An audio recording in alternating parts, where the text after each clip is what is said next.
তো আগের দিন একটা ভিডিও দিয়েছিলাম, সেই ভিডিওতে আমি একটু কথা বলছিলাম মা বাবাকে নিয়ে। এর জন্য তো অনেকে অনেক কথাই বলছেন, কোনো কমেন্টস নিয়ে আজকে আর আমি কোনো আলোচনা করতে চাই না। এখন যে ভিডিওটা করতেছি কেন বলেন তো, একটা কমেন্ট আসছিল যে মা এত বড় কাতলা মাছ এনে খাইলো কিন্তু কারোর সাথে শেয়ার করে খায়নি বা কাউকেই দেয়নি সে, এই কথাটা কমেন্টে আসছিল আর কি। তো আমি মাকে ফোন দিয়েছিলাম, জিজ্ঞাসা করছিলাম যে তুমি এত বড় কাতলা মাছ এনে খাইলে কারোর সাথে শেয়ার করো নাই। তো মা বললো কেন, আমি তো দিছিলাম, আমি অবনীকে দিছি, অবনীকে বলছিলাম আসতে কিন্তু আসে না। দেখা যায় মাংস টাংস রান্না করলেও যদি বলে আসার জন্য এখন আর আসে না, আগে আসতো এখন আসে না। যাই হোক, তো মা বললো যে আমি তো দিছি। তো আমি ভাবলাম যে মা যদি দেয় তাহলে আমি ভিডিওটা চেক করি। তো এখানে ল্যাপটপে আমি বসছি, বসার পর ভাবলাম যে ভিডিওটা চেক করি। তো চেক করে দেখলাম যে হ্যাঁ দিছে, তবে ওই জিনিসটা অত হাইলাইট করেনি, মানে দিছে ঠিকই কিন্তু মা সুন্দর করে আসে না যে ক্যামেরার সামনে বইসে তরকারি নিয়ে সুন্দর করে বেইরা দেখে, সেটা দেখায়নি। এটাই হচ্ছে মার কিছু কিছু কাজে একটু সমস্যা আছে, সে জিনিসটা সুন্দর করে দেখাইতেও পারে না।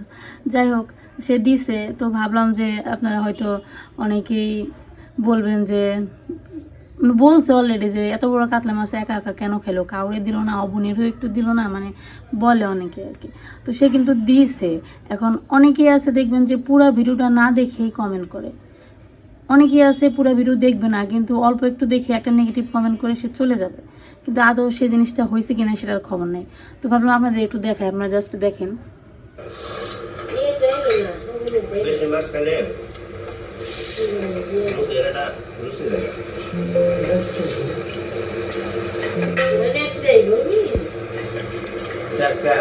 মাছের ঝোল, আলু ভাজি, মাছ দিয়ে এখানে দেখেন যে মা একটা প্লেটে বাড়তেছে, মানে প্লেটে না বাটির মধ্যে আর কি। তো এখানে বাটির মধ্যে বাইরে আর কি দিবে, তো তার জন্য আর কি মাছটা বাড়তেছে। 3.5 কেজি ছিল, মোটামুটি ভালোই। লবণের দেবে যেরকম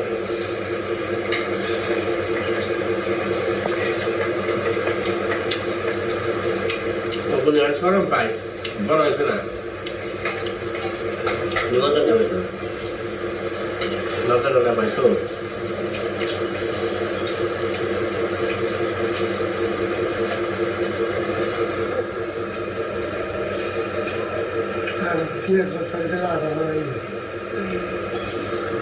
আরো হয়তো আগের মতোই করবে চাই না, ভেবে চাই না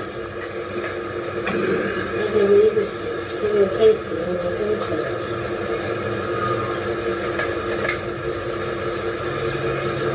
দিয়ে আহিলে না দিয়ে আহিবে গোলার মানুষ।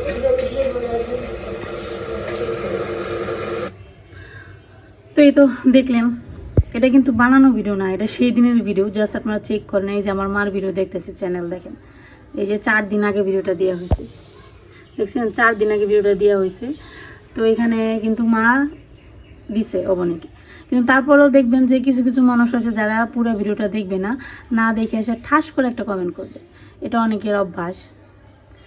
তো এরকমই হয়, আপনারা আগে ভিডিওটা দেখেন তারপর কিছু বললেন। যাই হোক, আজকে তো বললাম আমি কমেন্ট নিয়ে কোনো কিছু বলতে চাই না, আমি জাস্ট দেখাইতে চাইছিলাম যে আসলে ব্যাপারটা কী ছিল। এই হচ্ছে ব্যাপার, আর কি বলবো বলেন। মানে এখানে কি কিছু বলার আছে আমার? দেখছেন সারা কত লক্ষ্মী, সারা বলে সারাদিন খালি গেম খেলে, সারা কত লক্ষ্মী স্কুলে যাওয়ার জন্য কান্না করতেছে, দেখছা? সকালবেলা বৃষ্টি ছিল, সে স্কুলে যাইতে পারে না, তার জন্য সে বসে বসে কান্না করতেছে। কত লক্ষ্মী মেয়ে, কত মনোযোগী পড়াশোনায়, দেখছেন? এরকম মেয়ে পাওয়া ভাগ্যের ব্যাপার। সকালবেলা উঠে কান্না করতেছে, কেন সে আজকে স্কুলে যাইতে পারে নাই, সকালে বৃষ্টি ছিল এর জন্য পাঠায় নাই, তার জন্য কান্না করতেছে। কান্দো না কান্দো না, আবার যাইতে পারবো স্কুলে, আবার খুলবো, সারা সপ্তাহ হয়তো স্কুল থাকবো, মন খারাপের কি আছে? হ্যাঁ, স্কুলে কেন যেতে চাস, পড়তে না খেলতে? সত্যি কথা কত, বল।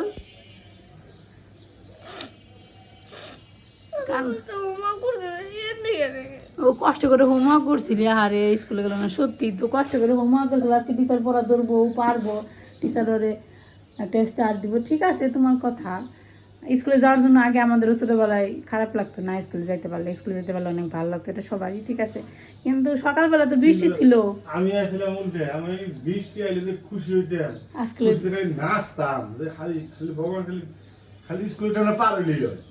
আর মনে খুশি স্কুলে না যায় বলে খুশি হতো তুই স্কুলে যাবেন না এখন মানুষ এটা বিরল দৃশ্য আমাদের হিসেবে বিরল দৃশ্য কি আছে শহরের পোলা বন্ধু খেলে ওই স্কুলে যায় আর কোনো টাইম পায় না খেলা আমি স্কুলে যাই না রে সারাদিন ঠিকই আছে আমরা শহরে আসছিলাম আমরা জীবন স্কুলে কান্দি নাই স্কুলে না যায় বলে খুশি থাকতাম তুমি এইগুলো শিখাও না আমার মেয়েরে বুঝছো লেখা স্কুলে যাওয়ার জন্য কান্না করাটা তো স্বাভাবিক না অনেক বাচ্চারা আছে স্কুলে যাওয়ার জন্য কান্না করে তোমার নাগাল দুই একটা আছে না রে সারা ঠিকই আছে সে তুই আমার স্কুলে যাইতে না পারলে খারাপ লাগতো স্কুলে গেলে কত বন্ধু বান্ধবরা ছিল বন্ধু না বান্ধবী বেশি ছিল তো বান্ধবীর সাথে খেলতাম পড়া পারলে যে খুশি লাগতো সেদিন টিচার মনে করছে একটু প্রশংসা করলো নিজের ভাবই বেড়ে যেত হারে আজকে আমি পড়া পারছি রে আর যারা পারে না তাকে দিকে তাকে থাকতাম আমি চিন্তা করতাম পড়া পারাস না এখন তো বাড়ি খাবি কানে ধরে তারা করে রাখতো জানিস আমাদের স্কুলে তো নিজের অনেক কি মনে হইতো আজকে আমি পড়া পারছি সারা এরকম হয়েছে না আজকে সারা সব হোমওয়ার্ক করছে পড়াশোনা সব ডিভিশন দিছে আজকে স্কুলে যাইবো টিচার পড়া ধরবো তারপরে সারাকে একটু ভালো বলবো সারা সেই ভালো শোনার জন্যই আজকে প্রস্তুত ছিল কিন্তু ভেজালটা বাজাইছিল বৃষ্টিতে কোনো সমস্যা নেই তুমি মন খারাপ করো না আবার তোমার তো ক্লাস হবে নাকি আবার পরীক্ষা আসতেছে সামনে পরীক্ষার জন্য একটু প্রিপারেশন তো নিতে হবে একটু বেশি বেশি পড়তে হবে বাসা ঠিক আছে এখন বৃষ্টি তো আর আমাদের হাতে নেয় মন খারাপ করো না বৃষ্টি তো আর সারা বছর থাকবে না আবার যাবা আবার আনন্দ ফুর্তি করবা বান্ধবীদের সাথে খেলবা ঠিক আছে ঠিক আছে তো চলো তোমার খাইতে দেই আজকে মেঘলা মেঘলা ওয়েদার তোমার আজকে ঠান্ডার মধ্যে ঠান্ডা খাবার দেবো এখন তো টাইম নেই এখন বাজে কয়টা দেখো এখন বাজে গেছে 8:30 আর একটু আগেও যদি বলতি তাও তো যাইতে পারতি গতকালকে রাত্রে কিছু ভাত ছিল এখন এই ভাত দিয়েই ওদেরকে খাওয়াবো আর কি সকালবেলা বৃষ্টি বৃষ্টি ওয়েদার ছিল তো আর ঘুম থেকে উঠে নেই অলসতা লাগলো তার জন্য উঠে নেই মাঝে মাঝে নিজেরও তো একটু অলসতা লাগে তাই সকালবেলা ভাবলাম ওদেরকে পান্তা ভাত দিয়ে ডিম ভাজিতে দিই পান্তা ভাত দিয়ে ডিম ভাজিতে কিন্তু ভালোই লাগে আমার কাছে তো ভালো লাগে তো ঈশান বাবু এখনও ঘুম থেকে উঠেই না উনি শুয়ে গেছে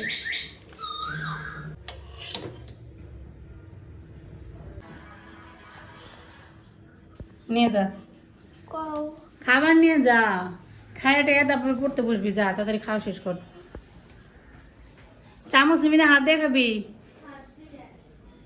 দেখছেন আমার মেয়েটা কত লক্ষ্মী এখন আমাকে লেবু জল বানিয়ে খাওয়াবে সে তুমি পারবা না তো সারা তুমি আর একটু বড় হয়ে নাও শিখে নাও তুমি কাটতে পারবা না হাত কেটে যাবো তুমি একটু বড় হয়ে নাও তখন আমি তোমাকে বলবো সারা আমাকে একটু থালা বাসন ধুয়ে দিয়ে যা আমাকে একটু লেবু জল বানিয়ে খাও তাহলে তো থালা বাসন ধুয়ে যেতে পারবা তো এখন রান্না বান্নার প্রস্তুতি নিয়ে হয়ে গেছে আমার হ্যাঁ এই লেবুটা হয়েছে এরকম যে কে সেটা তো এটা হচ্ছে লেবু গাছের পাতার তলে থাকলে নাকি লেবুর কালার এরকম হয় বুঝছো লেবু গাছের আছে না কিছু কিছু লেবু পাতার তলে থাকে মানে পাতার নিচে থাকে আর কি তো সেইগুলোর কালারটা এরকম হয় সবুজ হয় না ঠিক আছে বুঝতে পারছো কিন্তু নিরামিষ ডে সবজি ডে আজকে সবজি খেতে হবে আজকে বৃহস্পতিবার হ্যাঁ আজকে বৃহস্পতিবার হ্যাঁ কি কি রান্না করব এখানে ঢেঁড়স কেটে রাখছি আজকে করব ঢেঁড়স ভাজা তারপরে করব হচ্ছে নিরামিষ তরকারি 5 মেশালে নিরামিষ তরকারি ডাটা সজনে ডাটা দিয়ে মুগের ডাল রান্না করব এখানে যে বাপ বেটার কি আরাম বিছনার অবস্থা দেখেন জাস্ট বালি সব একসাথে জড়ো কেটে শান্তির সীমা নেই তো এখন হচ্ছে দুপুরবেলার জন্য রান্না বান্না করতেছি আজকে করব ঢেঁড়স ভাজা আমি নিরামিষের দিন বেশি করি কারণ হচ্ছে ঈশান্না সারার জন্য সকালে তো ওদের ডিম ভাজা খাওয়াইছি আর দুপুরবেলা নিরামিষ খাওয়াচ্ছি ব্যাপারটা হচ্ছে কি বলেন তো বাচ্চা মানুষ তো খেতে চায় না এর জন্য সকালবেলা আজকে আমার ওইরকম কোনো খাবারের ভ্যারাইটি ছিল না ঈশান্না সারা বা রুটি করলে না খুব ভালো খায় নিরামিষ বা আমিষ সেটা কোনো ব্যাপার না রুটির সাথে একটা ভাজি টাজি দিলে ভালো খায় কিন্তু আজকে যেহেতু পান্তা ভাত ছিল এর জন্য ভাবলাম একটু ডিম ভাজা করে দিয়ে ডিম ভাজা তো আবার পছন্দ করে এর জন্য সকালবেলা খাইয়েছি ডিম ভাজা দুপুরবেলা খাওয়াবো হচ্ছে নিরামিষ মাঝে মাঝে সবজি খাওয়ার দরকার আছে বাচ্চারা তো মাছ মাংস খেলে সবজি খুব একটা খায় না এর জন্য যেদিন নিরামিষ খাই সেদিন চেষ্টা করি ওদেরকে একটু সবজি খাওয়াতে তো আজকে একটা 5 মিশালি নিরামিষ রান্না করব। তো প্রথমে তো সমস্ত প্রকারের সবজি একসাথে কেটে ধুয়ে রাখছি, এরপর ভাবলাম এই যে আমি দেশি লাউয়ের ডুগাটা একসাথে করে রাখছি, এটা তো রান্না করার সময় যদি একসাথে রান্না করি তাহলে তো কালারটাও নষ্ট হয়ে যাবে, খেতেও ভালো লাগবে না। এই যে পাতা টাইপের যে সবজিগুলো এগুলো কিন্তু খুব বেশি রান্না করা যায় না, খুব বেশি রান্না করলে স্বাদ নষ্ট হয়ে যায়। তার জন্য ভাবলাম যে এখানে সবজি থেকে উঠিয়ে রাখি, তারপর হচ্ছে যখন শক্ত সবজিগুলো মোটামুটি রান্না হয়ে যাবে তখন হচ্ছে এটা ব্যবহার করব। তো আজকে ভিডিওটা হচ্ছে খুব সুন্দরভাবে গুছিয়ে বানাতে পারলাম না, অলসতাও লাগছিল, তাই ভাবলাম থাক এভাবেই দিই।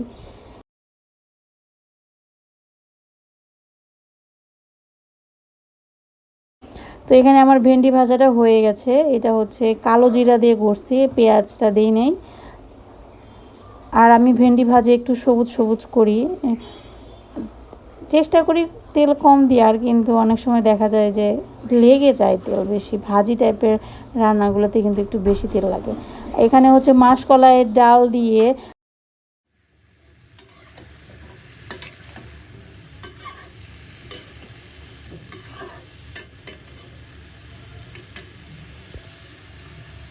দেখেন, জাস্ট দেখেন, দাঁড়া দাঁড়া দাঁড়া, আবার কর দেখি, কর করে দেখা। ওর বাবার মোবাইলে লক করা আছে, ফেস লক, আর একটা হচ্ছে ফিঙ্গার লক, না মানে ফেস দেখালেও হয় আর ফিঙ্গার দেখালেও।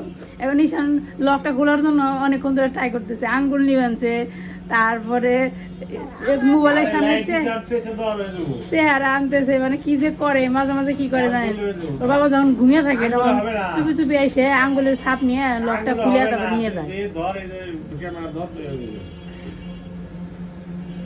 এ কি অবস্থা হয়েছে, পারবি না দাদা, হবে না, এটা একবার লক হয়ে গেছে ঈশান, একবারে শেষ, একবারে লক। এই শুন, দিনের মধ্যে কয় বেলা খাস, না বল কয় বেলা খাস, কয়বার খাস দিনে? 3 বেলা। 3 বেলা খাইলে কতক্ষণ সময় লাগে খাইতে? তোর আনুমানিক কত সময় লাগে খাইতে বল? আধা ঘন্টা। সকালে আধা ঘন্টা, 1 ঘন্টা দেখে আধা ঘন্টা কথা কয়, কিন্তু দেখে 1 ঘন্টা। সকালে 1 ঘন্টা, দুপুরে 1 ঘন্টা, রাত্রে 1 ঘন্টা, 3 ঘন্টা খালি সেই টিভি মোবাইল দেখে। এর মধ্যে শুনো, এর মধ্যে সে স্নান করে, একটু ব্রাশ করে, একটু ডুডামি করে, সব মিলে ধরে লেখাপড়ার টাইমটা কতটুকু সময় থাকবে তার? আজকে তো নিরামিষ খাবার দাবার, কি কি রান্না করছি চল না একটু দেখাই। ঢেঁড়স ভাজা আমার খুবই পছন্দ, কিন্তু ভাগে পাই না, সারা ঈশান সব খেয়ে ফেলায়। আর এইখানে হচ্ছে আরেকটা পছন্দের রেসিপি, এখানে হচ্ছে সবজি, 5 মিশালি সবজি, মিষ্টি কুমড়ার একদম গলে ফেলাইছি, দেখেন তরকারি কেমন লাগতেছে দেখতে। তারপর হচ্ছে এখানে আছে হচ্ছে একটা মজার রান্না, সেটা হচ্ছে সজনে ডাঁটা দিয়ে মুগের ডাল। এই হচ্ছে আমার আজকের দুপুরের খাবারের মেনু। এখানে কান্নাকাটি শুরু হয়ে গেছে, কেন জানেন? কারণ ওনারা একটু মোবাইল চাইছিল, দেওয়া হয় না, অথচ দেওয়া কিন্তু হয়, নিষেধও করি মাঝে মাঝে দিতেও হয়, কিন্তু বাচ্চা মানুষ বলেন না, যতই দেয় ততই খালি লাগে আর লাগে, এদের চাহিদার আর শেষ নেই। মাঝে পোলাপান এসে মা বাবার কষ্ট বেশি, পোলাপান তো না বুঝে খালি একটা জিনিস বায়না করে, মা বাবা না পারে দিতে, না পারে সেই ভেজাল আর কি মেনটেন করতে। দেখছেন কি অবস্থা।